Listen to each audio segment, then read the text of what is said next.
winter of 1968 came earlier than anyone in Boreham County expected. By the second week of November, the mornings were already sealed in frost, and the tops of the pines on Hollow Ridge glistened like rows of pale glass needles. Locals had always talked about Hollow Ridge the way people talk about places they secretly fear, a tone somewhere between a warning and a superstition. Hunters avoided it. Hikers stayed far from its tree line. Even the county's search and rescue teams refused to enter it at night. But on the morning of November 14, 1968, everything changed. The hikers who should have turned back. The discovery began with a group of 3 friends from the neighboring town of Lockford. Samuel Jennings, Maria Trent, and Leonard Lenny Holbrook. They weren't thrill seekers or ghost hunters. They were just weekend hikers who had grown tired of the typical trails and decided to push deeper into the county's more untouched woods. Samuel was the first to suggest Hollow Ridge. Maria immediately shook her head. "Everyone says that place messes with your sense of direction," she warned, tightening her scarf. Lenny laughed it off. "A forest is a forest.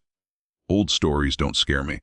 But even Samuel, who suggested the idea in the first place, admitted later that something about the ridge felt wrong the moment they crossed its boundary. The boundary marked by an old, rust-colored forestry sign warning hikers to turn back. The forest inside the ridge was unusually quiet, not silent, just wrong. The wind blew, but the branches didn't sway. Birds chirped, but the echoes didn't travel. Even their footsteps seemed swallowed by the moss-covered ground. "Feels like walking inside a soundproof room," Maria whispered. The first sign something was watching the deeper they walked. The more the forest seemed to shift, subtly but undeniably. Maria kept seeing movement in the corner of her eye, a flickering shadow behind a fallen tree, or the flash of pale fabric disappearing behind a trunk. Lenny dismissed it. "Probably deer," he said.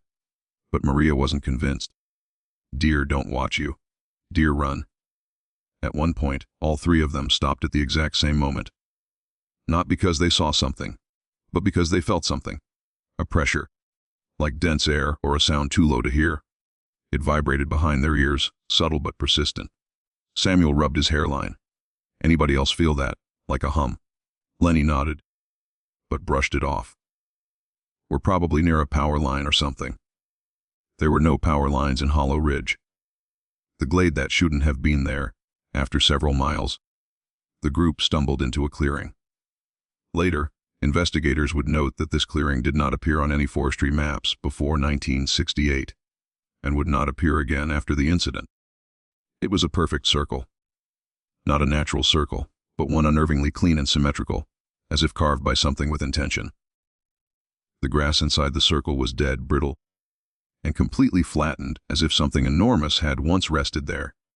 At the exact center stood a single object, a small wooden carving tied to a low branch with frayed rope. It resembled a child, but deformed, elongated, with exaggerated limbs and a hollow space where its face should be. Maria took 2 steps back. "No, we're going back." But before they could leave, they heard it. A cough. A small, weak, unmistakably human cough coming from somewhere behind the trees. The sound of a child who had been cold for far too long. Samuel froze. Maria covered her mouth. Then came another sound. Not a cough, a whisper. A soft, rhythmic chanting, like syllables looped in an eerie patterns. Lo shek lo sa. Lenny unknowingly stepped closer to the edge of the clearing. As someone out there? A hello, no answer. The chant stopped abruptly, replaced by the distant sound of hurried footsteps. Light, fast, frantic, like someone running barefoot through the undergrowth. And then the woods went quiet again. The first child appears. It happened so suddenly that none of them understood it at first. Maria let out a trembling gasp, pointing toward a cluster of dark pines. "There," she whispered. There, by the roots. A small figure stood partially hidden between 2 tree trunks. At first glance, it looked like a child no older than 8 or 9. But the longer they stared, the stranger the details became. The child wasn't dressed for winter. Barefoot, legs covered in dirt. A thin, torn tunic made of fabric none of them recognized. Woven and irregular, more like something handmade from reeds or fibers than modern cloth. But it was the face that chilled them. The child's expression was blank. Not sad, not frightened, just empty, as if they were seeing humans for the first time and didn't know what expression to choose.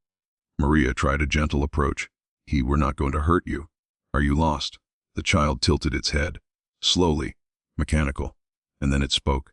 Not in English, not in any language they recognized. It was a sequence of short syllables, repeated twice. Shalomain, Shetlomain. Lenny swallowed hard. Kid, we don't understand. Are you alone? Where are your parents? The child blinked once, a long, deliberate blink, then raised an arm and pointed deeper into the woods. And then, as if on cue, 2 more figures stepped into view. The 3 children of Hollow Ridge, 3 children, all barefoot, all dressed in the same strange, primitive tunics, and all staring with the same stillness. The kind of stillness that doesn't belong to children. Samuel took a step back. Okay, this is not normal. We need to call someone. But none of their radios had a signal. Not a crackle. Not even static. Just silence. The children slowly approached 1 step at a time, stopping only when they were less than 10 feet away. Maria noticed something unusual, something subtle but haunting. None of the children seemed to be breathing. Their chests didn't rise or fall. Not once. Not even slightly. Kids, Maria whispered, her voice trembling. Are you all right? The smallest child, a boy with tangled hair and wide, blackened pupils, extended his hand, not toward them, but toward the wooden carving hanging from the tree in the clearing behind the hikers. He pointed at it and repeated another phrase, Oro, Shahalan, Oro, Shahalan.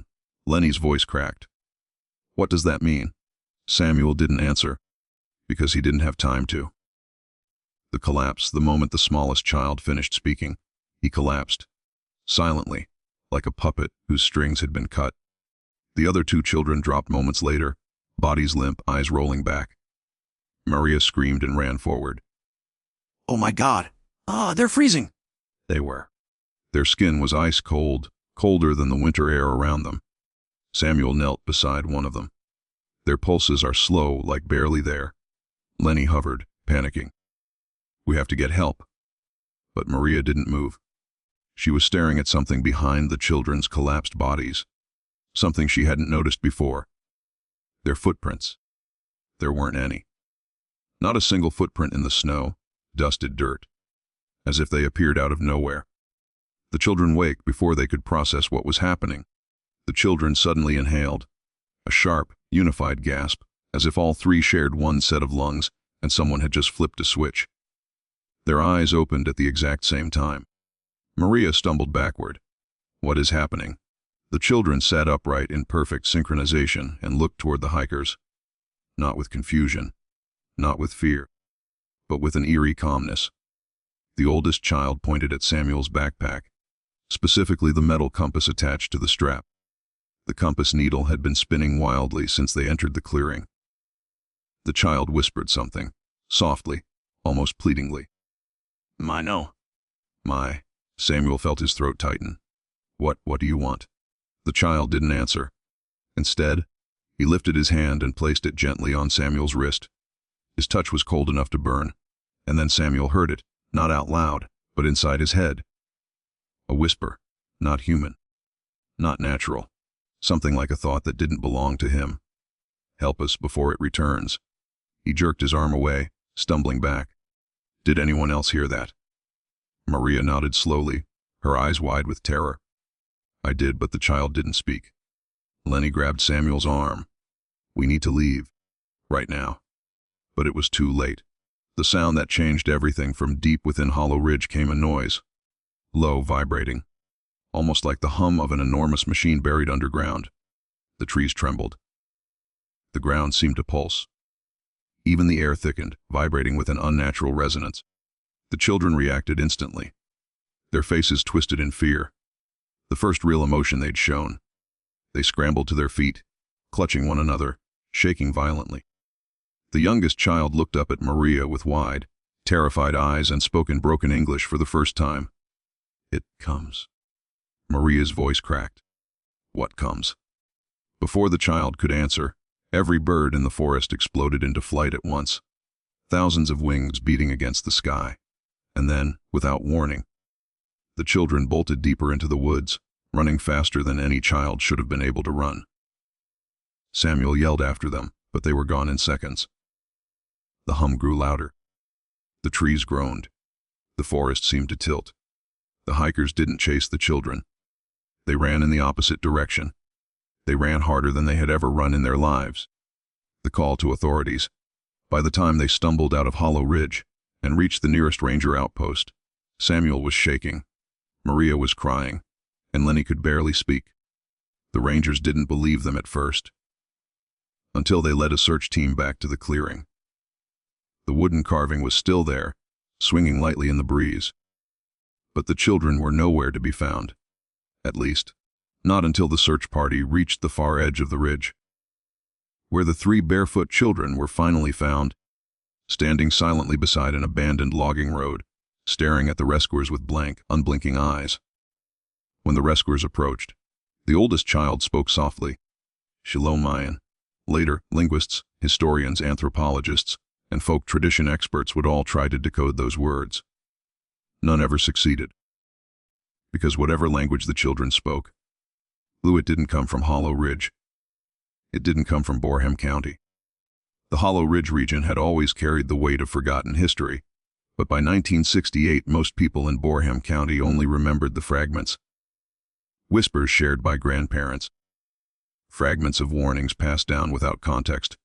Old stories retold so many times they blurred into superstition.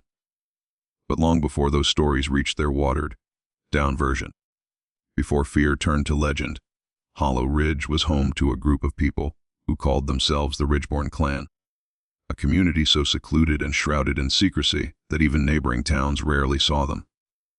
They weren't reclusive by accident. The Ridgeborn believed isolation was necessary to preserve their rituals, their bloodline, and, most of all, their sacred relationship with the land the rest of the county believed was cursed. According to early records, scattered diaries, old land agreements, and a few surviving census notes, the Ridgeborn settled in Hollow Ridge sometime in the late 1800s. No one knew where they came from. They simply appeared. Families with strange names and stranger customs, building cabins deep in the forest where no outsiders dared to tread. It wasn't that they were hostile. It was simply that anyone who approached them returned uneasy, unable to explain what unsettled them. The Ridgeborn always spoke in low, melodic voices, their eyes reflecting a depth that felt almost ancient. Their language was a dialect that sounded vaguely European, but scholars could never pinpoint its origin. Yet for nearly 70 years they lived quietly, trading rarely, asking for nothing, offering little. And then in the spring of 1959 they vanished. Their disappearance became one of the most baffling events in county history. When a group of loggers ventured too close to the Ridgeborn settlement and found an entire village abandoned, they expected signs of disease or violence. But the cabins were intact. Clothes hung from ropes as if drying. Meals sat unfinished on tables, bowls still warm to the touch. Doors were left open, tools scattered on the ground, a half-repaired roof waiting for someone to return to it. But no one ever did. Every family, every child, every elder, gone without footprints, without tracks, without a trace. Search teams combed the woods for weeks. Bloodhounds found nothing. No graves, no broken branches, no signs of relocation. It was as if the clan had dissolved into the air itself. The county sheriff declared it a mass migration gone wrong, despite having no evidence to support the claim. Locals whispered a darker theory, that the Ridgeborn had followed something into the forest, something they worshipped, something they believed would return.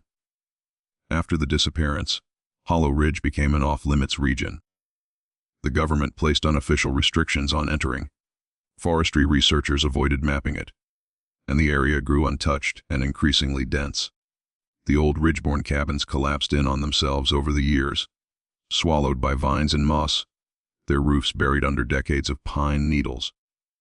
The clan became a ghost story children, used to scare one another, a name invoked by old residents when the weather turned strange or when animals fled the woods for no visible reason.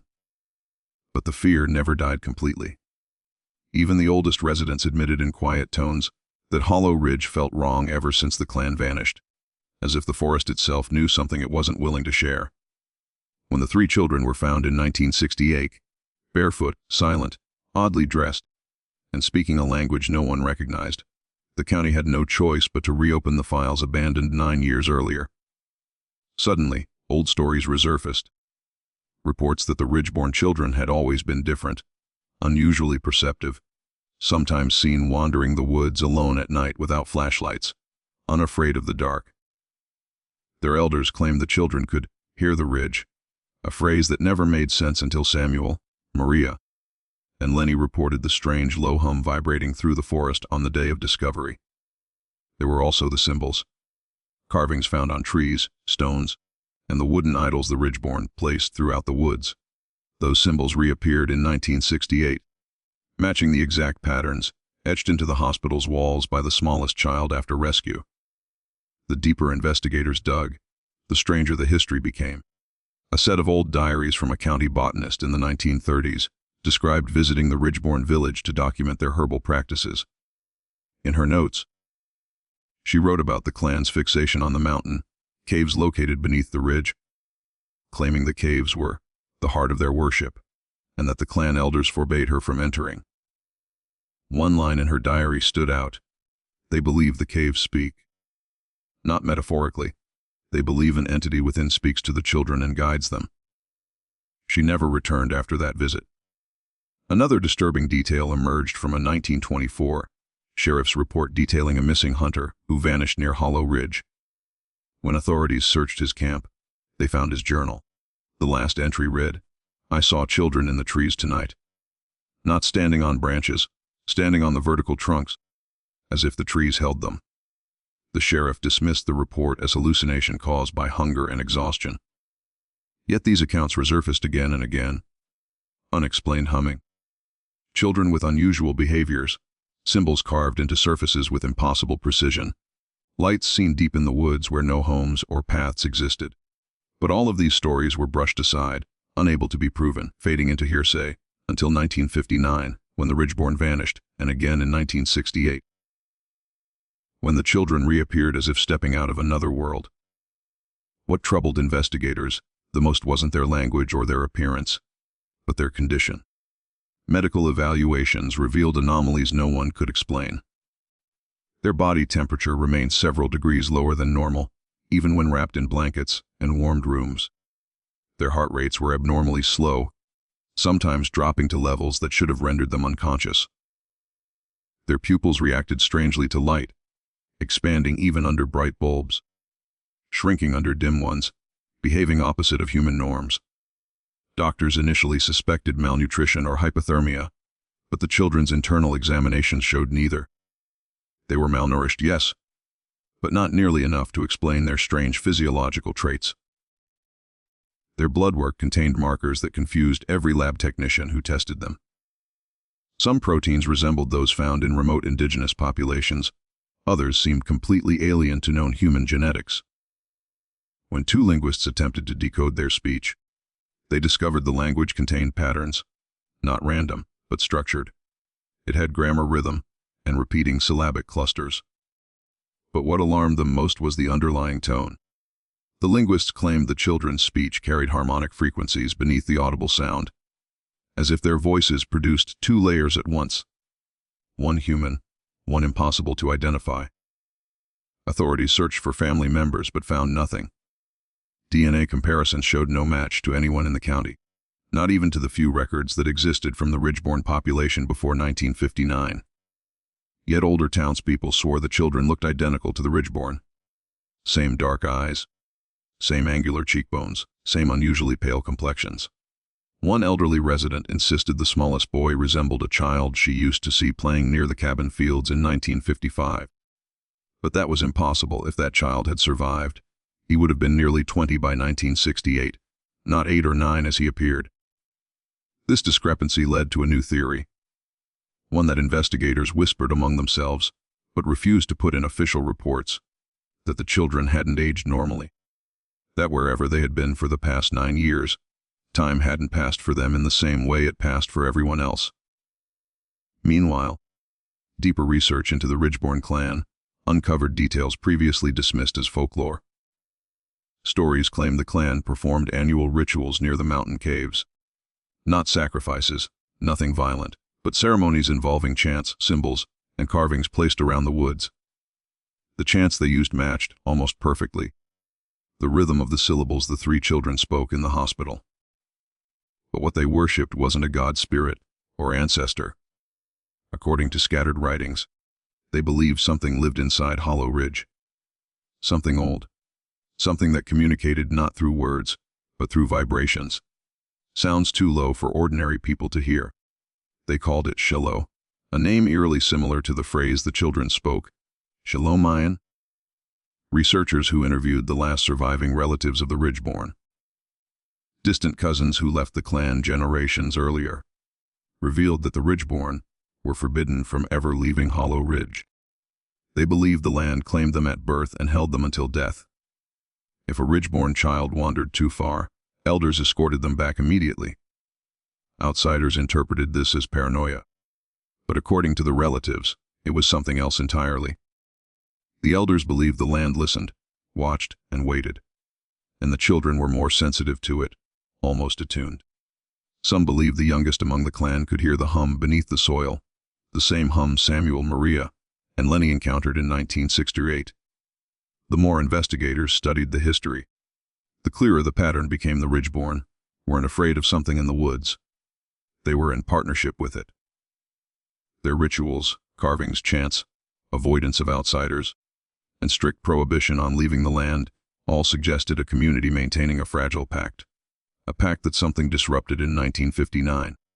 And that disruption was connected to the children found 9 years later. One of the most chilling discoveries came from an old hunter's map, dated 1932. It marked a deep cave system beneath Hollow Ridge and included a note scribbled in the corner, voices. Children laughing though none are there. Do not enter. The cave was never found again after 1959, as if it sealed itself or shifted underground. But the children discovered in 1968 drew the same cave structure repeatedly, sometimes dozens of times a day, with impossible accuracy, as though they had walked its halls only hours before. When investigators showed the drawings to the linguists, they noticed a repeating symbol near the entrance of the cave sketches, a shape identical to the wooden carving found in the clearing during the hikers' discovery.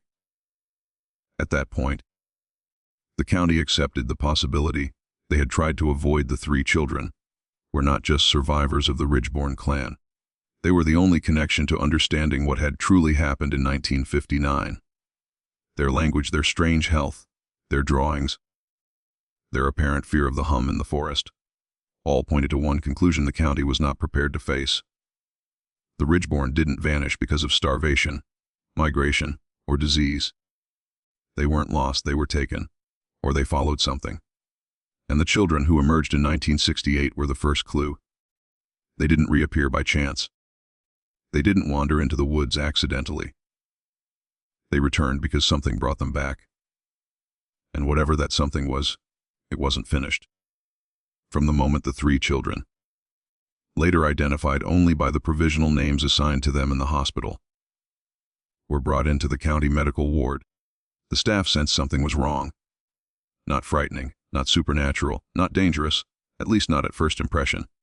Just profoundly, unmistakably wrong in a way the human mind recognizes before logic catches up. They were quiet, too quiet for children their age. No questions, no crying, no resistance. They obeyed every instruction with a detached calm, as if their bodies responded automatically, while their minds remained somewhere far away. Their eyes wandered the hospital rooms with unblinking curiosity, pausing occasionally on objects that emitted faint noise, fluorescent lights, heart monitors, metal trays. The nurses dismissed this as disorientation, but the behavior persisted even after they were fed, warmed, and hydrated. What alarmed the medical team first was the children's skin temperature. When a nurse placed a hand on the smallest boy's arm, she recoiled immediately, convinced he had been lying in snow for hours. His skin was ice cold. The thermometer confirmed the impossible. His temperature hovered around 92 BBF, so 33.3 degrees C, a reading consistent with mild hypothermia. Yet he showed none of the symptoms. No shivering, no fatigue, no slurred speech. All three children shared the same abnormal temperature. and all three seemed unaffected by it. Doctors warmed the room, wrapped them in heated blankets, placed them under heat lamps, yet their temperatures refused to rise above the low threshold. When asked if they felt cold, the children responded with the same melodic phrase, spoken softly, almost rhythmically, as though reciting a prayer. None of the linguists could translate it, but several noticed the tone carried an unusual acoustic property. Each child's voice contained faint undertones, low vibrations that seemed almost too deep for small vocal cords to produce. The next anomaly appeared during the routine heart examinations. Their heart rates were astonishingly slow. The oldest child's pulse sat at 39 beats per minute, far below what would be considered dangerous for a child of his size. Yet again, he showed no distress. The middle child's heart rhythm occasionally paused for nearly 5 seconds at a time, long enough to send the monitor into alarm mode, causing nurses to rush in expecting cardiac arrest. But every time they checked, the child was simply sitting upright, watching them with calm, patient eyes, blinking slowly as if the alarm bothered them more than the supposed medical emergency. At one point, one of the hospital interns asked the head physician if the monitors were malfunctioning. They checked. They weren't. The strangeness deepened when an ophthalmologist examined the children's eyes. Their pupils reacted backwards, shrinking in darkness and expanding in bright light. Not by a small margin. The reaction was exaggerated, almost snapping open and shut with unnatural responsiveness. The doctor tested them repeatedly, switching lights rapidly, expecting fatigue or delayed reaction. But the children's pupils behaved consistently, adapting with mechanical precision to stimuli no human eyes should interpret that way. The doctor later told investigators that when he leaned close to inspect the oldest child's eyes, he saw something he couldn't explain: reflections inside the pupil, as if the darkness held a sheen, a depth, almost like looking into water filled with light rather than a hollow black void.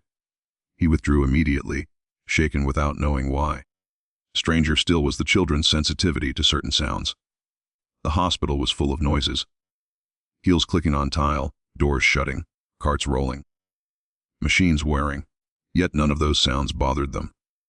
But when someone dropped a stainless steel bowl in the hallway, producing a loud metallic echo, all three children jolted violently as if struck by electricity. The youngest boy curled into a tight ball and covered his ears, rocking back and forth while speaking rapidly in the unknown language. The other two pressed themselves flat against the wall, trembling, but not in fear, more like reacting to pain. A neurologist later theorized they were hypersensitive to metallic resonance frequencies, possibly due to developmental differences. But the severity of their reaction hinted at something deeper, something primal. The children behaved not as though the sound startled them, but as though it threatened them. The hospital staff quickly learned to avoid sharp metallic noises, but their attempts to maintain a calm environment were upended 2 nights later when a technician wheeled a metal IV pole into the room. The pole squeaked faintly along the floor. The moment it made contact with the tile, the children went rigid. Their eyes widened, pupils dilating impossibly. Their heads snapped toward the hallway in perfect unison, and for the first time since their discovery, fear appeared on their faces. Not mild discomfort, not irritation, but deep, instinctive terror. They stared at the IV pole as if it were a living predator. The technician froze, confused.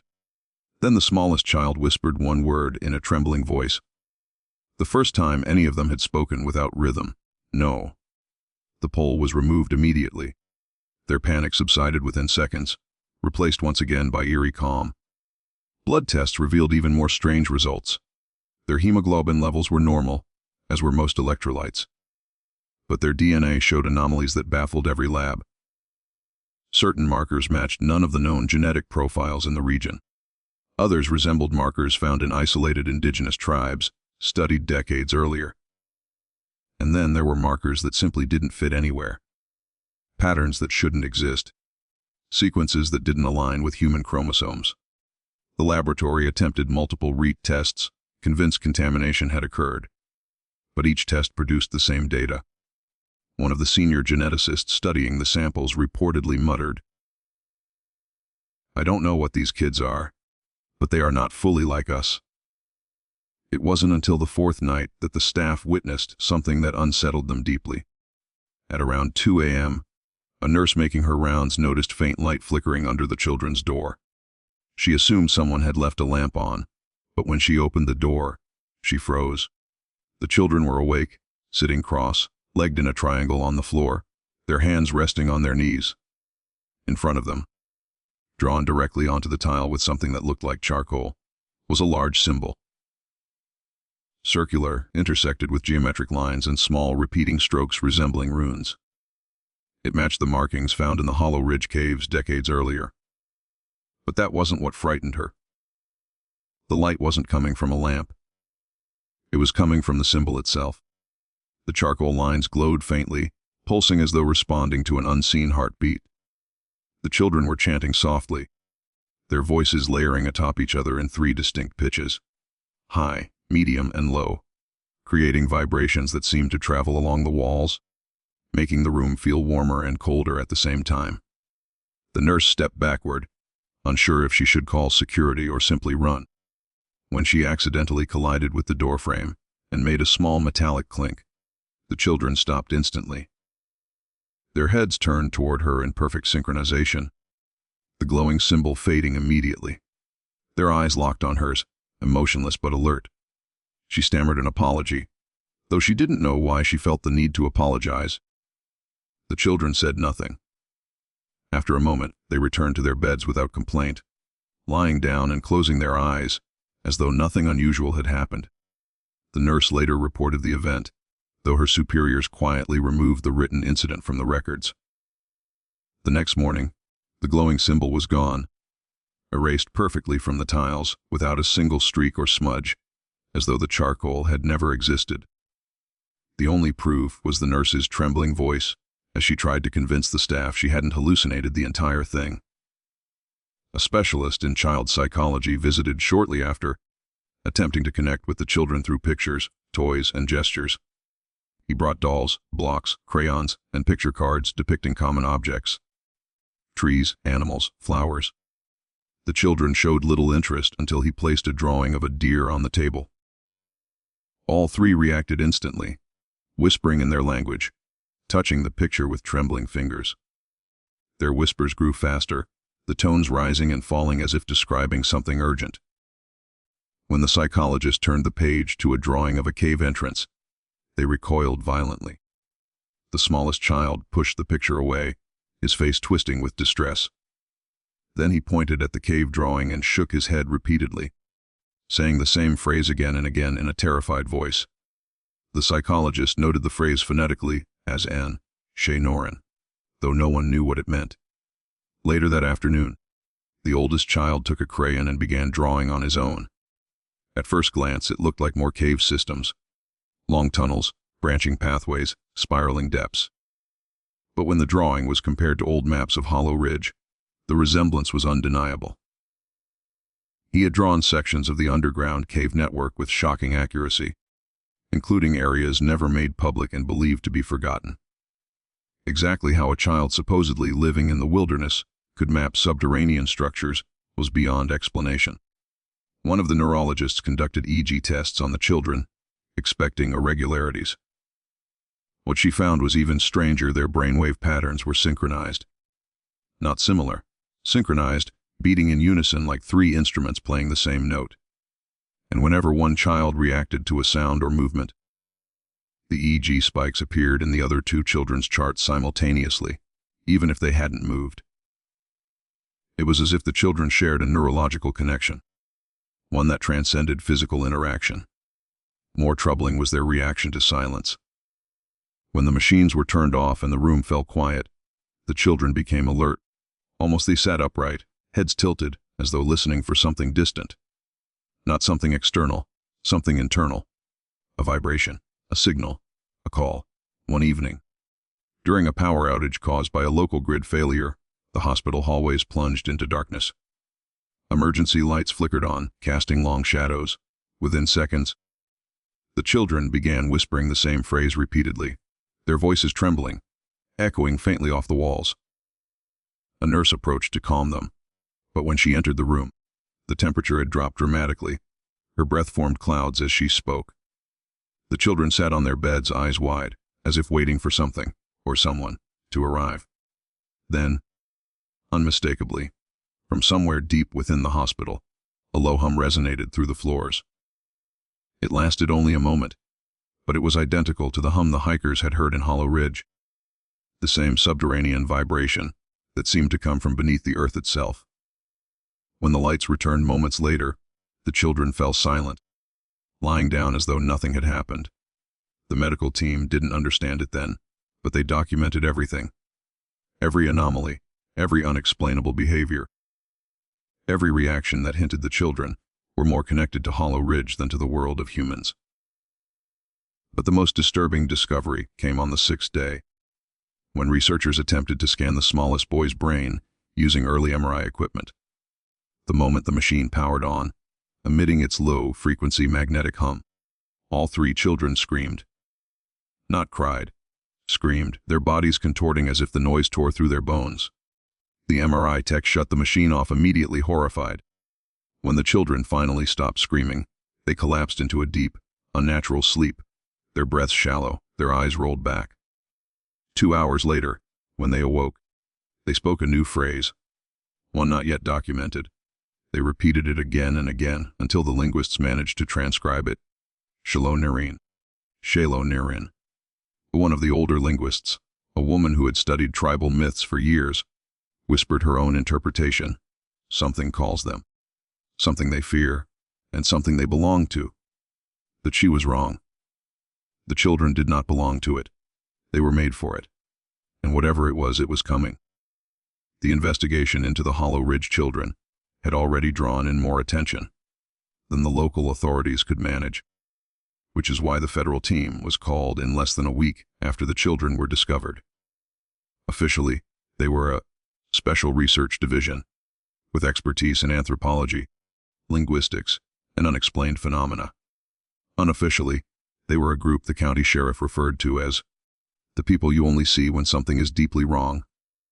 They arrived quietly, black vans rolling through the thin layer of fog at dawn, as if the forest had summoned them rather than the government. Their faces were stern, unmoved by the chatter of townsfolk who gathered to watch. They didn't take questions. They didn't give answers. They moved with a confidence that suggested they had witnessed things more disturbing than 3 silent, pale children whispering in an untraceable language. The children were moved from the county hospital into a secure research wing set up inside an old training facility at the edge of town. No one knew the details of what went on inside, but the locals noticed strange lights flickering through the small basement windows at night, and they swore they heard humming. Deep, rhythmic, almost melodic, vibrating from the walls. Inside the facility, the investigators tried to communicate with the children, but all attempts were met with blank stares or sequences of whispered syllables none of the translators could decipher. One of the children, the youngest boy, had a habit of tilting his head sharply whenever anyone entered the room, as if listening not to footsteps, but to the person's heartbeat or the air around them. Another, the girl, drew constantly. She filled papers with symbols, some jagged, some circular, some composed of perfect geometric precision that seemed beyond the capacity of a malnourished child who had supposedly lived in the wilderness. One of the researchers, Dr. Helen Avery, became fixated on these symbols. She believed they were more than just drawings. They were messages, perhaps a form of record keeping. She spoke to the children kindly, always using soft tones, but they never responded to her voice. Only when she accidentally knocked a metal tray against the wall one evening did the oldest boy lift his gaze abruptly, pupils widening into large glossy circles. The reaction startled her, and she made a note of it. She wrote that the children seemed to respond to vibrations more than to verbal attempts, something that would later prove critical, but was never followed up on. While half of the team worked with the children, the other half focused on the caves surrounding Hollow Ridge. The caves had long been covered in folklore. Old residents told stories of strange lights disappearing into their depths, of distant chanting at odd hours, of animals refusing to go near them. The Ridgeborn clan, The vanished group from the 1950s had always treated the caves as sacred ground. They had carved massive wooden markers around the entrances, decorated with runes similar to those the little girl drew. The research team broke into two groups to map the caverns. Group A entered through the western opening. Group B chose a narrower, harder to access passage on the northern slope. Only Group A returned. Group B consisted of 2 men, experienced, disciplined, and equipped with military-grade communication gear. Their names were recorded in the investigation log as Agent Marlowe and Agent Redding. Their last known position was inside the northern passage, about 40 meters past the entrance. They had set up a small tracking beacon, which blinked for hours, sending periodic pulses to the surface. Then, sometime past midnight, the beacon stopped. Not gradually, not slowly. It simply blinked out as if it had never existed. The communications officer on duty attempted to radio them. No answer. He tried their backup signal. Nothing. Static crawled across the receiver for a full minute before something else emerged from the noise. A low, pulsing hum. At first it resembled the interference that occurs when frequencies overlap, but then it deepened, stretching in waves that made the air in the room vibrate. And then came the whisper. It was faint, distant, but unmistakably a child's voice. Not just a single syllable, but a string of rhythmic patterns that matched the bizarre language the found children spoke. The officer froze. The voice repeated 3 times before dissolving back into the hum. Within the hour, alarms blared through the facility, and every available team member rushed toward the cave entrances. The sheriff tried to join them, but a federal officer stopped him with a single warning. This is no longer a local matter. Inside the cave, the air was colder than outside, unnaturally so. Frost coated the walls despite the mild weather. The lights the team carried flickered, as if struggling against an unseen force, and some of the equipment malfunctioned entirely. They found the first clue 30 meters in. Agent Marlowe's radio, placed neatly on a flat rock as though someone had set it down with intention. Not dropped. Not abandoned in panic. Deliberately placed. No footprints were visible, except for the initial tracks leading in. Everything beyond that point was undisturbed, as though nothing had moved through the passage in decades. The investigators searched for hours, combing underground chambers and narrow crawl spaces. They called out the men's names until their voices cracked. The only answer was the dripping of mineral, laced water, and the occasional flutter of unseen wings deeper in the dark. Eventually, the team commander ordered everyone out of the caves. He claimed it was due to structural instability. But the truth was simpler. Something inside those walls unnerved even the most seasoned investigators. When they returned to the facility, the children, the ones they were supposedly keeping under strict observation, were found standing quietly outside their locked room. All 3 barefoot, facing the hallway, as if waiting for the investigators to come back. And they were humming. The exact same hum that came through the missing agent's radio. Panic rippled through the team, though the official reports later softened the language. The children were returned to their room, though how they got out remained unexplained. The guards insisted no one had opened the door. The electronic lock showed no signs of tampering. The footage from the corridor camera glitched during the exact 5-minute window the children appeared outside. Those 5 minutes were lost forever. After the disappearance of the investigators, the federal team became more desperate. They ran more tests on the children. They analyzed the cave runes with intensified urgency. They brought in additional personnel. But the more they studied, the more the pieces refused to fit into anything logical. One audio expert isolated a frequency inside the hum the children produced. It was a frequency humans shouldn't have been able to create with their vocal cords. Another researcher discovered that some of the girls' drawings matched carved symbols found deep inside the northern passage. Carvings too ancient to match the known history of any clan or tribe in the region. Meanwhile, townsfolk near the ridge reported hearing the same hum late at night. Sometimes it came from the forest, sometimes from the direction of the caves, sometimes, most unsettling of all, from beneath the ground near their homes. As fear spread, the federal team made a decision that changed everything. They were going to relocate the children to a classified facility out of state. They believed the forest itself might be influencing them, especially after the cave incident. The transfer was scheduled for just after midnight, but they never made it to the vans. Minutes before the transfer, every device in the facility went dead. Lights flickered, then failed. Radios cut out. Monitors collapsed into black screens. The emergency generator kicked on, then immediately shut itself off. In the sudden darkness, dozens of people reported hearing it. The hum, louder than ever, echoing through the ventilation system, the floors, the walls, even the air itself. Some claimed they heard voices layered beneath it, a chorus of whispers, speaking the same language the children used. The investigators scrambled to find flashlights. Someone shouted for the guards. Someone else yelled that the children's room was open again. And then came the flash. A blinding white burst of light surged through the facility, so bright that several people dropped to the ground, covering their eyes. The light lasted only a second, but the silence afterward was heavier than any darkness. When the power finally returned, the children were gone. The lock on their door was intact. The windows were still sealed. No alarms had been triggered. No guards had seen a thing. It was as if the children had simply dissolved into the light.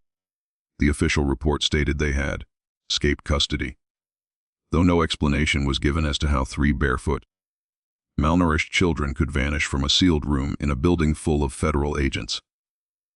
The disappearance of agents Marlowe and Redding, the blackout, and the final flash were all categorized as unresolved anomalies. The caves were sealed off by government order. The town was ordered not to speak to reporters. But rumors continued. Some claimed they still heard the hum in the forest. Others said they saw 3 small silhouettes wandering the ridge on moonless nights. A few swore the children were never human to begin with. And somewhere, in a locked federal archive far from Hollow Ridge, a single audio recording sits in a classified file. It is the last transmission from the missing investigators. Static, the hum, and the soft, unmistakable voice of a child whispering in the dark. The days following the disappearance of the Hollow Ridge children were marked by an uneasy quiet that settled over the entire county like a heavy, suffocating fog. People tried to go about their daily routines, but the forest seemed to breathe differently, as though something deep within its shadows had awakened. The federal agents who remained in the town refused to answer any questions, speaking only in clipped instructions and warning the sheriff to limit civilian access to the ridge. But these were people who had lived their whole lives beside that forest, people who knew every swell of its ground, every call of its wildlife, every rustle of its branches. They felt the change long before the federal team did, and some of them whispered among themselves at night that the forest was no longer just a place. It was listening. The first strange incident occurred 3 days after the blackout. Mrs. Eleanor Green, a widow who lived in a small cabin near the foot of Hollow Ridge, claimed she heard the laughter of children outside her window at 2 in the morning. Not joyful laughter, the slow, rhythmic kind, like a chant shaped into giggles. She peeked through the curtains, but saw nothing except the tall trees swaying without wind. The next night, a farmhand working late on the outskirts of town swore that the ground beneath his feet vibrated, as though a heartbeat pulsed deep under the soil. He described it to the sheriff as a slow, deliberate thump, like something enormous breathing underground. The sheriff dismissed the claims, but felt a knot in his stomach. He had heard the audio from the missing agent's last transmission. That hum was something he would never forget. The tension only grew when wildlife began to behave erratically. Deer wandered into town in broad daylight, trembling as if fleeing from some unseen predator lurking beyond the tree line. Flocks of birds that typically migrated south suddenly began circling over the ridge instead, forming spiraling shapes that resembled symbols the girl had drawn in the research facility. Dogs barked at empty corners of rooms. Cats hissed at shadows that didn't move. Every creature seemed to sense a shift in the natural order of things. By the 5th night, the town was on edge. Parents kept their children indoors. Windows were shut. Doors were barred. The local diner, usually busy with hunters and hikers, became a quiet gathering place where people exchanged wary glances instead of stories. Some believed the forest was cursed. Others insisted the children were alive. Changed, but alive. But no one dared to go near the ridge to find out. Then, at exactly 9:47 p.m., every light in Hollow Ridge flickered once. A sharp pop echoed through the air, and all electrical power in a 3-mile radius went dead. Not gradually, instantly. Porch lights, radios, street lamps, televisions, flashlights, generators, everything failed simultaneously. Across town, people stepped to their windows, confused, some mildly annoyed, others paralyzed with dread, because most of them recognized the pattern. This was exactly how the blackout at the research facility had begun. A split second later, the hum began. It rolled through the air like a living thing, swelling through the treetops and spreading into the roads with a resonance that made windows tremble in their frames. It wasn't loud, but it was impossible to ignore. It vibrated in bones, in teeth, in the spaces between heartbeats. Children awoke screaming, covering their ears. Dogs cowered beneath beds. Livestock kicked at their stalls. The adults tried to rationalize it. Maybe a transformer had blown. Maybe some machine deep in the forest had malfunctioned. But deep down, every single one of them knew better. The sound was the same one recorded on the missing agent's radio. The same one the children had hummed with eerie precision. And now, the entire town could hear it. The sheriff grabbed his keys and radio, which, of course, was dead, and raced toward the ridge with 2 deputies. They drove in silence, headlights cutting through the darkness, the hum growing louder with every passing second. When they reached the edge of the forest, the hum abruptly stopped. Not faded, stopped, as if someone had flipped a switch. The silence that followed was even more unsettling than the sound. The deputies exchanged worried glances, but the sheriff stepped out of the vehicle, determined to at least reach the foot of the caves. He didn't get far. A blinding flash erupted from deep within the ridge. It wasn't lightning. There were no clouds. It wasn't a flare. There was no smoke. It was a pure, white light that poured from the trees in a perfect wave, illuminating every branch, every stone, every shadow. It was brighter than anything the sheriff had ever seen. Brighter than headlights, brighter than the sun, brighter than the flash at the facility. The forest lit up as if someone had pressed pause on reality itself, freezing the world in a single, impossible burst. The sheriff shielded his eyes, but through the glare he saw something. 3 small silhouettes standing at the tree line. Children,